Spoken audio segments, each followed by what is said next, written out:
is, you can do it later. One time we take notes, it'll be on that clipboard right there.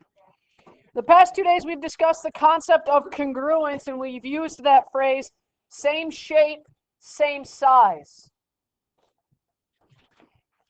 We can prove two figures are congruent by using translation, reflections, rotations to map one onto the other. We left out the phrase dilation. When you use a dilation, two figures are similar. Similar. Today we're learning the new word. Remember, the main part of dilation was the use of a scale factor. So we talked about this other times that we said, well, they're both triangles or they're both rectangles, but they're different size. Well, today that's going to come into play because we may be able to use the term similar instead of congruent. So the very first question says, determine if the triangles are similar by using transformations. Everybody agree we're going to have to translate that triangle over? Okay, we're going to have to translate the triangles to match up, but everybody agree they're different sizes. So we cannot say that they are congruent. So what we need to do is we need to figure out the dimensions of the triangle. On the blue triangle, how tall is it? How far is it from D to E? 4. How wide is it? How far is it from D to F? 3. Go to the green triangle. How far from G to H? It is. And how far from G to I? 6. So now we need to compare these. 4 and 8 are the same side of the triangles, and 3 and 6 are the same side. What does 4 over 8 reduce down to be? 1/2. What does 3 over 6 reduce down to be? 1/2. Did they use the same scale factor on both sides of that triangle? Yes. So are these similar? Yes. They are similar because the same scale factor was used.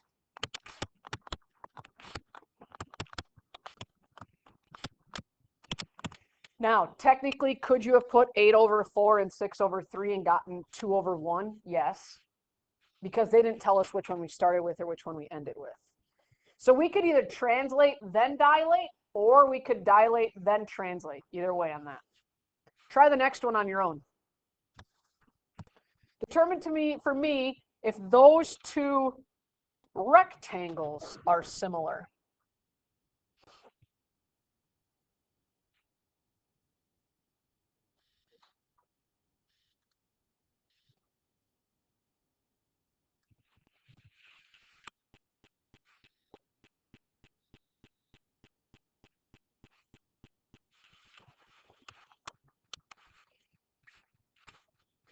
I'm going to help you out here. I just said it. What transformation are we going to for sure have to use besides dilation? A rotation. Okay, so look at your blue rectangle. What's your length and your width of your blue rectangle? 5 and 3. And how about the green one? 4 and, say it again, 7. Okay, 7 would match up with what? 5. And 4 would match up with 3. Now, you're going to look at that and go like, Ms. Hoff, I don't know if they're the same. We have to have a common denominator to be able to compare them. What would my common denominator be between 5 and 3? 15. 5 times what gives me 15? So I'm going to have to multiply both of these by 3. So instead of 7/5, I really have 21/15. What am I going to have to multiply on the right fraction? By 5. So instead of 4/3, I'm actually going to have 20/15. So my question, are these similar? No, they are not. Micah. It does not matter. They don't tell us which one's the beginning or which one, like what's the prime or original, so it does not matter. Okay, so not similar because different scale factors were used. Not similar because different scale factors were used.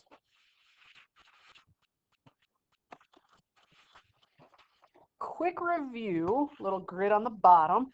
Similar figures have the same shape but different sizes. The sizes of the two figures are related to the scale factor. If your scale factor is between 0 and 1, the dilated figure is smaller. We use the word reduction, yes? If the scale factor of the dilation is equal to 1, the dilated figure is the same. In other words, when we have something that's the same size, what word do we use? Congruent. Nice. And if your scale factor is greater than 1, your dilated figure is larger. We used reduction and enlargement in 6-4. So just a reminder on that. So what is the difference between similar and congruent? They both have to be the same shape. They both have to be a triangle. They both have to be a circle. They both have to be a square. Similar means you might have used a different scale factor. Congruent means they have to be the same exact size. Okay? Circles. Congruent? No. Are they similar? I'm going to tell you a hint. Everybody listening?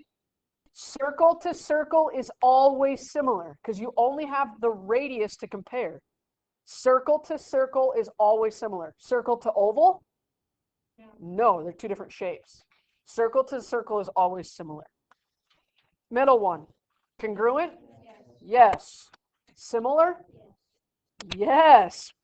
What scale factor is used? 1. If you say yes to congruent, you have to say yes to similar. The scale factor of 1 is used. Last one, congruent? No. Similar? Did you check or did you just say yes? Because they look kind of the same. Look at your measurements. Look at the big triangle. How tall is that big triangle? 6. And how wide is it? 3. And the little one? 1 and 2. So we'd go 6 over 2 and 3 over 1. What is 6 divided by 2? 3 over 1. So are they similar? Yes, but check because they may change that on you. It'd still be a right triangle, but not the same scale factor. If they're congruent, they will always be similar. All right, this last one screws people up because they don't want to read. They just want to skim through it and they think they can do it really, really fast. And they're going to change words in it to screw you up. They're going to make sure that you're actually reading. So the first thing says, in the picture, the figure was dilated with a scale factor of 1/2. And if you go down here, before I took a picture of this, I slid the slider all the way to 1/2, okay? A lot of people want to go to 1.5. Remember, 1/2. So the gray one, or the lighter one, is the original. The darker line is the new one, all right?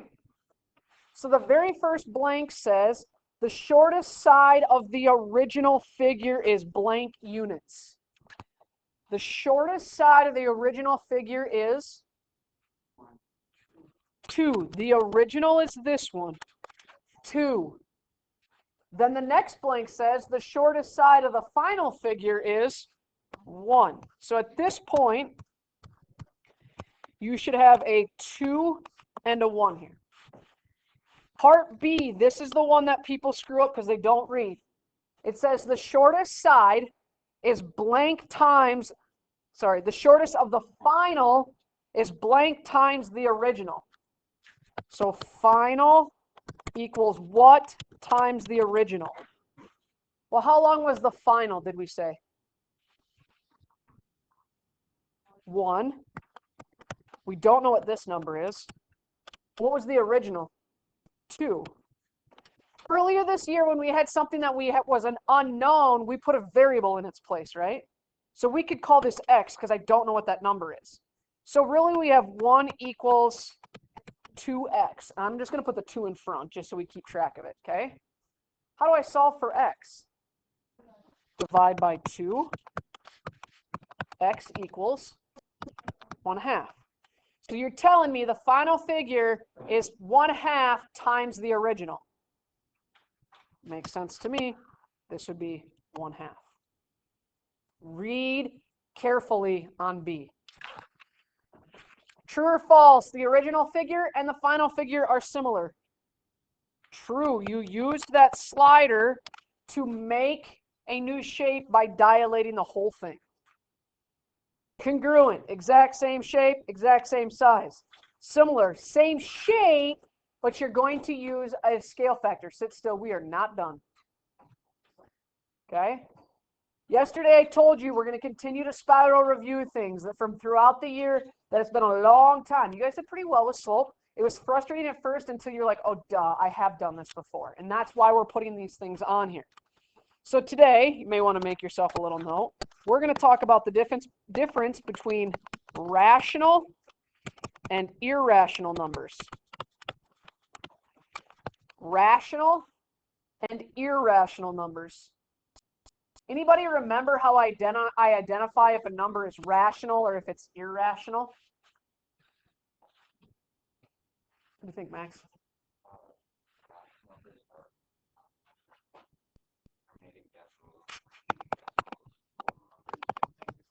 Very good. Terminating decimals, meaning it ends. Repeating decimals. Whole numbers. Positive and negative don't matter. Okay? The other one here is the F word. Fraction.